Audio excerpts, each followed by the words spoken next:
جی شہریار حفیظی صاحب supplementary. Speaker صاحب، سب سے پہلے یہ issue anything related to foreign affairs, یہ پاکستان کے حوالے سے، پاکستانیوں کے حوالے سے ان تمام چیزوں کا جواب اگر منسٹر کنسرنڈ ہوتے تو وہ زیادہ بہتر ہوتا، کیونکہ وہی روٹین کے جوابات دیے جاتے ہیں. اس ٹائم امیگرینٹس جو ہیں، چاہے وہ الیگل ہیں یا جو بھی ہیں، ان کے ساتھ جو رویہ ہے اکراس یورپ، اور پھر جس طریقے سے ہمیں ان کی لاشیں ملتی ہیں، پاکستان کے ماؤں کے سپوت سمندر کے یا مختلف طریقوں سے جب ان کو پاس کرتے ہیں، اور پھر وہاں کے ممالک ان کے ساتھ جو ان کا رویہ ہے، پاکستان کے جتنے بھی کی سٹیک ہولڈرز ہیں ان ممالک میں، ان کو نہ تو ان کو وہ ریچ آؤٹ کرتے ہیں، نہ ان کے لیے ریمیڈی کا ذریعہ بنتے ہیں. سوال یہ ہے کہ منسٹری اس حوالے سے کون سے انیشیٹو لیے ہوئے؟ نمبر 1. نمبر 2، یو اے ای کے جتنے بھی پاکستانی پاکستان بھیج دیے گئے ہیں، ان کے موویبل اموویبل ایسٹس وہاں پہ رہ گئے ہیں. کیا اس حوالے سے انہوں نے کوئی انیشیٹو لیا ہے تاکہ ان کے جو ان کے ایسٹس ہیں ان کو ریکور کیا جائے؟ Thank you. جی ڈاکٹر طارق فیضل صاحب. سر، جو سوال کا ان کا پہلا حصہ ہے آنریبل ممبر کا، وہ مجھے جو سمجھ آئی ہے کہ جو لوگ یہاں سے جاتے ہیں الیگل طریقے سے، اور وہاں بھی ان کی پھر ظاہر ہے ڈاکومنٹیشن اور ان کو ایشوز کا سامنا ہوتا ہے.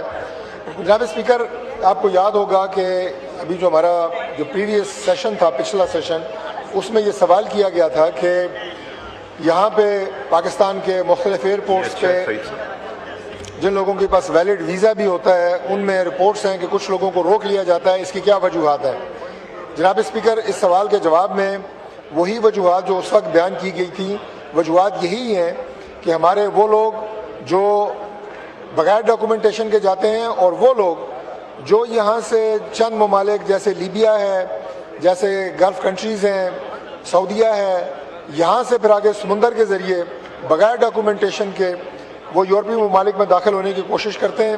کئی ایسے بڑے المناک حادثات بھی دیکھنے میں آئے ہیں کہ جس میں سینکڑوں کی تعداد میں پاکستانی نوجوان جو یہاں سے جا رہے تھے، ویزا کسی اور ملک کا لے کے گئے، لیکن وہ سمندر کے راستے کراس کر کے کسی اور ملک جانے کی کوشش کر رہے تھے، اپنی قیمتی انسانی جانوں کا نقصان ہوا. اس کے بعد پرائم منسٹر شہباز شریف صاحب کی ڈائریکشن پہ ایف آئی اے نے بڑی مستعدی سے اس پہ کام کیا.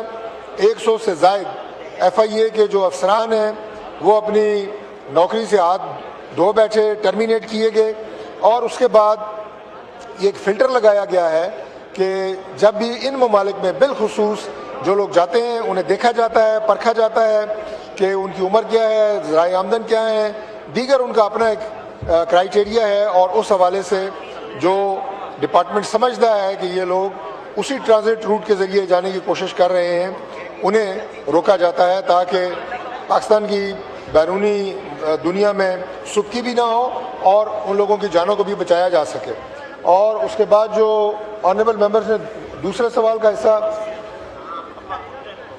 دوسرے سوال کا پارٹ جو آپ نے پوچھا، سر یو اے ای میں یہ جو امریکہ اور ایران کی جو جنگ ہوئی ہے، اس میں سر وہاں پہ مختلف ممالک کے جو لوگ ریزیڈنٹ تھے یو اے ای میں، ان کے خلاف disciplinary actions government of U A E نے لیا ہے. ظاہر ہے وہ ایک انڈیپینڈنٹ ملک ہے، وہ ان کا اپنا ایک طریقہ کار ہے. جن لوگوں نے وہاں پہ سوشل میڈیا پہ جو وہاں پہ میزائلز گرے یو اے ای میں، ان کی عمارتوں کو نقصان پہنچا، ایئرپورٹ کو نقصان پہنچا، ان خبروں کو پھیلایا، انہیں سوشل میڈیا پہ چڑھایا، ان کے خلاف انہوں نے ڈسپلنری ایکشنز لیے ہیں. کچھ ان میں پاکستانی ہیں جن کی ساری رپورٹ ہمارے پاس ہے، وہ تقریباً 3,500 کے قریب وہ ڈیٹا ہے جو پاکستانی ریپیٹریٹ کیے گئے ہیں. لیکن یہ صرف پاکستانی نہیں، دیگر ممالک کی باشندے بھی اور رہائشی بھی اس میں شامل ہیں. ان کی پراپرٹیز کے حوالے سے وہ رابطہ کر رہے ہیں فارن آفس سے. یو اے ای نے کوئی ایسی پالیسی نہیں بنائی کہ اگر کسی کو ریپیٹریٹ کرتے ہیں تو ان کی وہاں پہ کاروبار یا ان کی پراپرٹی کو بھی کانفسکیٹ کیا جائے. ایسی کوئی ان کی پالیسی نہیں ہے.